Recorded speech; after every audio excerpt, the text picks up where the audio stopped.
Massive news! ACT has recently announced that if you acquire commercial properties worth under 1.9 million, then no stamp duty will be paid. So if you're a property investor who has a love for commercial property like us at Palise Property, then looking for a commercial property in Canberra and the ACT has now gotten a lot more attractive than before. South Australia has also abolished stamp duty, and Victoria has recently introduced an interesting alternative. So in this video, I'm going to give you the most comprehensive breakdown of the key differences in stamp duty across Australian states and territories, how the ACT's unique stamp duty rules allow you to buy properties under 1.9 million completely tax-free, the specific stamp duty exemptions in South Australia that could see you paying zero stamp duty on certain property types, and the latest stamp duty reforms across Australia and what they mean to you as a property buyer. You ready? Let's go. First, let's clarify what stamp duty is. In a nutshell, it's a tax that state and territory governments charge on property purchases. The amount you pay is primarily based on the value of the property you're buying, but it can also be influenced by other factors. What's important to understand is that stamp duty rules and rates vary significantly across Australia. Each state and territory has its own unique system, which means the amount of stamp duty you pay can differ quite a bit depending on where you are buying. To give you an example, if you're buying a $500,000 owner-occupied property in Queensland, your stamp duty cost would be around $9,000. But if you were to buy that same property in Northern Territory, you're looking at a stamp duty bill of $24,000. These differences can come down to how each state and territory government structures their stamp duty rates and thresholds. Most states and territories also offer stamp duty concessions and exemptions for certain types of buyers or properties. First home buyers, for example, often receive some relief on stamp duty.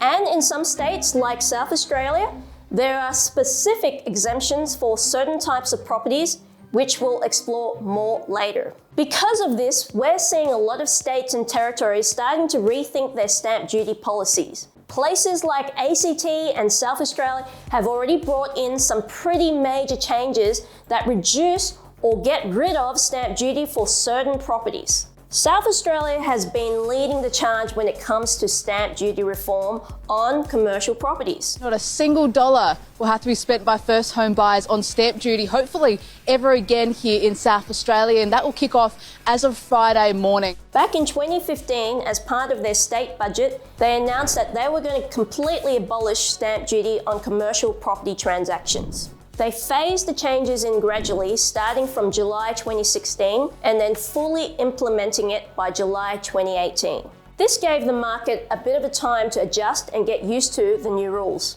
The property industry and investors have been pretty stoked about this change because it's given the state a bit of a competitive edge over others. The Property Council of Australia has been particularly vocal, saying it could create jobs and really stimulate economic growth. When you look at the numbers, you can see why investors are excited. On a $5 million commercial property investment, the stamp duty savings is around $270,000. Daniel Gannon, the then SA Executive Director of Property Council of Australia, described the abolition as taking an axe to stamp duty on a non-residential property transfers. And it praised it as sending a strong message of confidence to South Australia's small and medium-sized enterprises, along with our state's family business sector. ACT has recently started following in South Australia's footsteps. First introduced in 2018, where you didn't have to pay stamp duty for commercial properties purchases below 1.5 million, the ACT government announced at the beginning of this financial year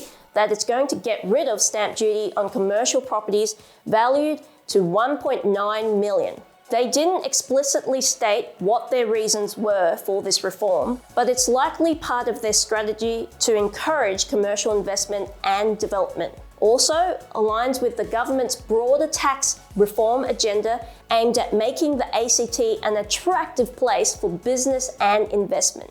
The primary goal is to reduce the financial burden on small and medium-sized enterprises, and to encourage investment in the commercial property market. This is part of the new regime that started a few years ago, where you'd previously have to pay $95,000 on a $1.9 million property. You now don't have to pay anything. So, hopefully, this will continue to drive more interest to commercial property investors into the region, making it more attractive, particularly for smaller investors and businesses. Commercial property investors aren't the only ones benefiting in South Australia either. The state government announced at its budget speech in June that it will officially abolish stamp duty for all first home buyers who buy or build a new home.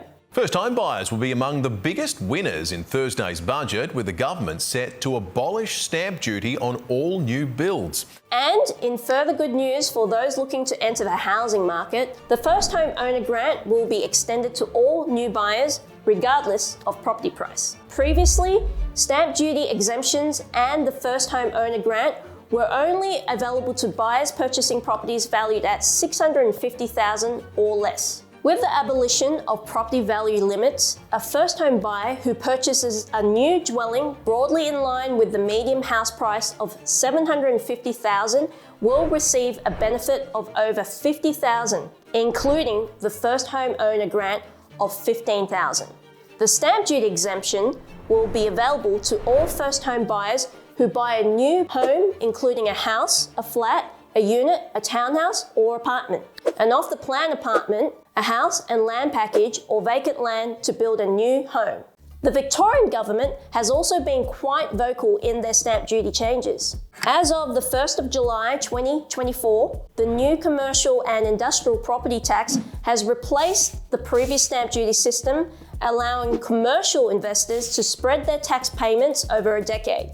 Previously, when you bought a commercial or industrial property in Victoria, you paid a stamp duty up front. Instead of paying stamp duty, you now pay an annual property tax. The change was brought about because of a few factors. For starters, economists and policymakers have continued to recognise that stamp duty is an inefficient form of taxation because it essentially penalises those who need to buy or sell property, including businesses looking to expand or adjust their facilities.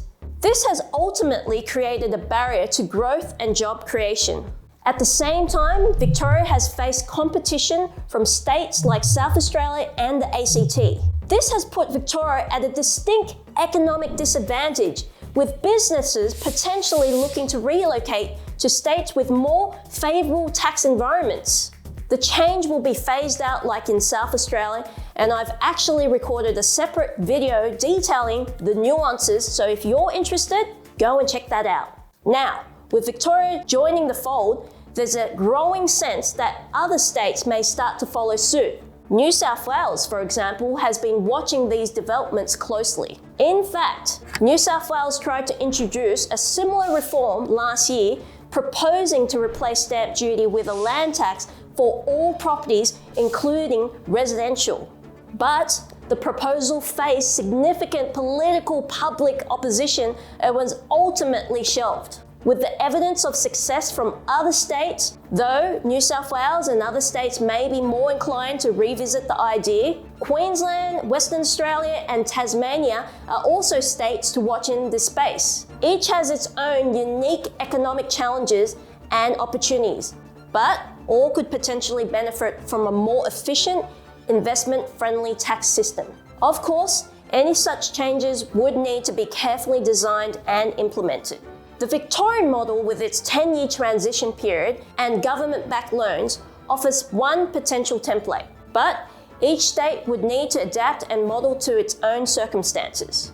For property buyers and investors, the shift away from stamp duty could potentially change the economic property investment across Australia. It could make it easier and more affordable for businesses to acquire the properties they need to grow and thrive. It could also help unlock investment and economic activity in regions where high upfront costs and traditionally been held back.